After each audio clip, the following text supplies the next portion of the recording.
This is the most powerful car Audi has ever built. Almost 1,000 horsepower, over 200 miles an hour. The fastest machine to ever wear the four rings. But forget the numbers for a second, because the wildest thing about this car isn't what's under the hood. It's the name on the back. Audi named it after a man who, 90 years ago, took a slower, weaker car and humiliated the greatest racing machines Germany had ever built, in front of 300,000 people who came to watch him lose. His name was Tazio Nuvolari, and the story of how that name ended up on Audi's wildest supercar and quietly shaped the face of every Audi you've seen for the last 20 years is one of the best stories in the car world. Let's get into it. Welcome to another episode of Iglesias Automotive. Today, the Audi Nuvolari. A brand new 1,000 horsepower hypercar, a 90-year-old legend, and the single most important design decision in modern Audi history, all tied together by one name. So let's start with what Audi just revealed, because this is a genuinely historic moment for the brand. For decades, Audi was the company of quattro all-wheel drive, beautifully built sedans, and the R8, a supercar, sure, but never a true hypercar. Audi never built a car to go toe-to-toe with Ferrari and McLaren at the very top. Until now. Meet the Nuvolari, Audi's first ever high-performance hybrid supercar, and the most powerful, fastest production car in the entire history of the four rings. At its heart is a brand new 4-liter twin-turbo V8 that screams all the way to 10,000 RPM. Bolt 3 electric motors to that, and the combined output is almost 1,000 horsepower. 0 to 62 miles an hour in 2.6 seconds, a top speed north of 217 miles an hour. It's the first Audi ever with a full carbon fiber body, the first with forged center-lock wheels, and it even has an F1-style button on the steering wheel that drops the rear wing for more speed down the straights. Now, if that V8 sounds familiar, here's a fun detail. It shares its basic design with the new Lamborghini Temerario, both built under the same group. But Audi tuned its version to make around 80 more horsepower, the four rings out-muscling the Supercar brand. They're building just 499 of them. Deliveries start in 2027, and if you have to ask the price, it's around 600,000 euros before you tick a single option box. But here's the question almost nobody is asking. Why Nuvolari?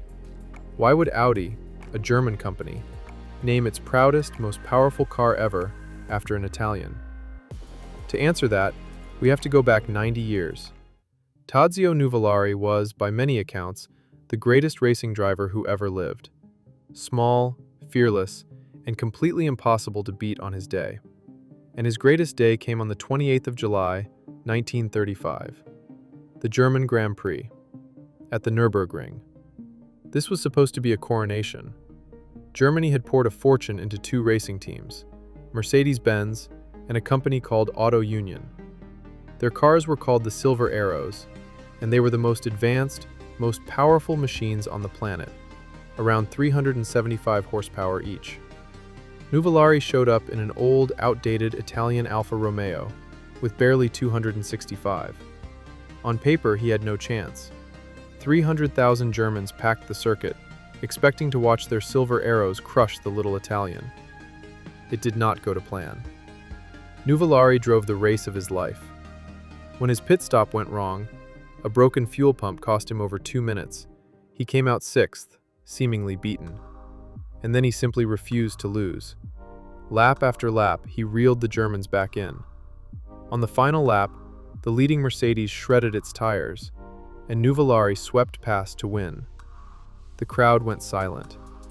The story goes that the organizers were so certain a German would win, they hadn't even prepared a recording of the Italian anthem. It went down in history as the impossible victory. Now here's where it gets really good. Here's the twist that makes this name so perfect. Remember Auto Union, one of the German teams Nuvolari beat that day? A few years later, in 1938, Auto Union came calling. They wanted the man who had just humiliated them to drive for them, and he said yes. Nuvolari joined Auto Union and immediately started winning, including a legendary victory at Donington in England. And here is the connection that ties this whole story together. Auto Union, after the war, became the company we know today as Audi. Those four rings? They stand for the four companies that merged to create it. So Tazio Nuvolari isn't just some Italian racing hero. He is part of Audi's own bloodline. The man who beat them, then drove for them, then became a legend wearing their badge. Which brings us to 2003. 50 years after Nuvolari's death, Audi built a concept car to honor him and called it the Nuvolari Quattro, a gorgeous V10 Grand Tourer, penned by a designer named Walter de Silva. Now, that concept never went into production, but it did something far more important. It introduced one single design idea that would change Audi forever: the single-frame grille. That big, bold, one-piece grille that dominates the front of the car. Before the Nuvolari concept, Audis wore a small, split grille. De Silva's concept fused it into one dramatic shape, and Audi liked it so much, they put it on the next A8. And then, one by one, on every single Audi they made. Think about that. For over 20 years, every Audi you have ever seen, every A4 in a parking lot, every Q7 on the school run, every R8, has worn a face that was born on a concept car named after Tazio Nuvolari. A design study most people forgot quietly became the most produced face in modern Audi history. And that is exactly why this new supercar matters so much. Audi didn't pull this name out of a hat. They brought it back for the car that launches their entire new design language. The look that will define the next generation of Audis, just like that grille defined the last one. The name is a 90-year-old thread, running from a slower car at the Nürburgring, through the four rings, all the way to a 1,000-horsepower hybrid. Now, am I going to pretend you or I will ever own one? No. 499 cars for a planet of 8 billion people.